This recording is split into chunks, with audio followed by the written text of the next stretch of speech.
Hello! In this video, I will introduce you the sequencer assistant of the SVS-Capture 2 and its function. With the sequencer, you can take multiple images with different exposures and strobe timings with one trigger. For that, I have a setup here with an XOGG camera and a connected device that shows me the output signals with 4 LEDs. Normally, you would have to configure the sequencer via the GenyCam feature tree. However, since this is cumbersome and the different values have to be converted into ticks, we have implemented the sequencer assistant in our SVS-Capture, which makes the configuration much easier. You can find the assistance here in the toolbar or by right-clicking in the image window. Now you can see that the sequencer assistant opens. With plus and minus, you can determine the amount of desired images of your sequence. At Sequence Selector, the number of images in the sequence is displayed. With the sequence interval, you can set the duration of the individual images in microseconds. Make sure that the sequence interval time is not less than 1 divided by the maximum supported frame rate of your camera. With sequence pulse A start, you can set the time when your exposure should start. You can see it as a kind of trigger delay. If you want the exposure to start right after the trigger, leave the value at 0. With sequence pulse A stop, you set the time when the exposure should end. This is the exposure time when the sequence pulse A start is 0, because sequence pulse A stop minus sequence pulse A start is the exposure time. With sequence pulse B start and sequence pulse B stop, you can set how long the pulse width modulation should be active. The PWM corresponds to the camera outputs. With PWM max, you can set the frequency of the pulse width modulation. 1000 Hz is the default. I will set that on the other images of the sequence as well. With PWM change 0, 1, 2 and 3, which corresponds to the camera outputs 0, 1, 2 and 3, you can set the duty cycle of the respective lighting in %. This is the brightness of your strobe. Okay, let's now configure a sequencer with 3 exposures and different strobes. First, I select the number of images in my sequence. In our case, I want 3 exposures after 1 trigger signal. Now, I start to configure the first image of the sequence. I start with a sequence interval of 100,000 microseconds. Since I want the exposure to start directly, I leave the sequence pulse A start at the value 0.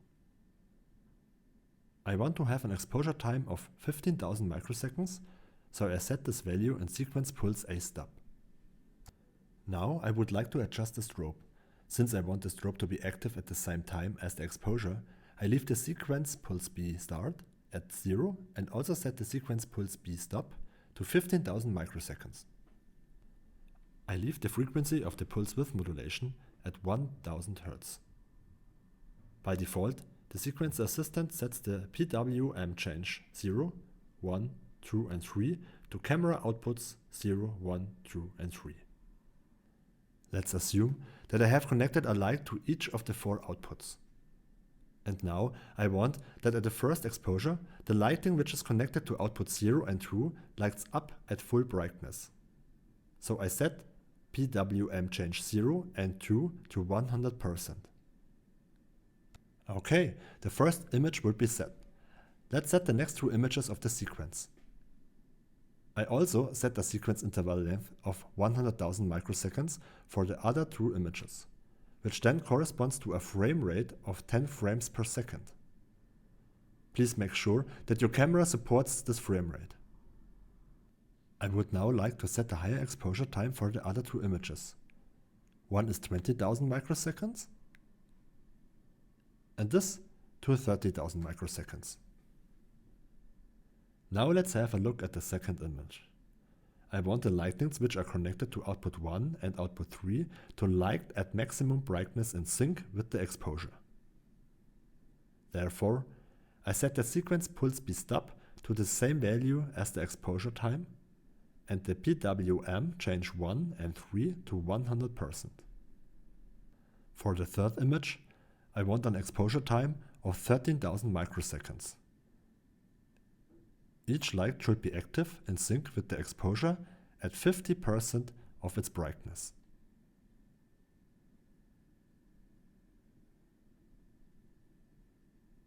In the sequencer control section, the required I/O settings for the sequencer are already preset. The sequence is now fully configured and ready. With Apply Settings, you can now enable the settings. If you now start the acquisition and press Start Sequencer, the camera takes 3 pictures in the differently configured exposure times and strobe settings. Alternatively, you can use the camera inputs to trigger the sequencer. If you enable Loop, the sequence is executed in a continuous loop. Do not forget to press Apply Settings after each setting. With Restore Default, you can reset the settings. Thanks for watching. If you still have questions, please do not hesitate to contact us via the website support form or via mail at support@svs-vistek.com.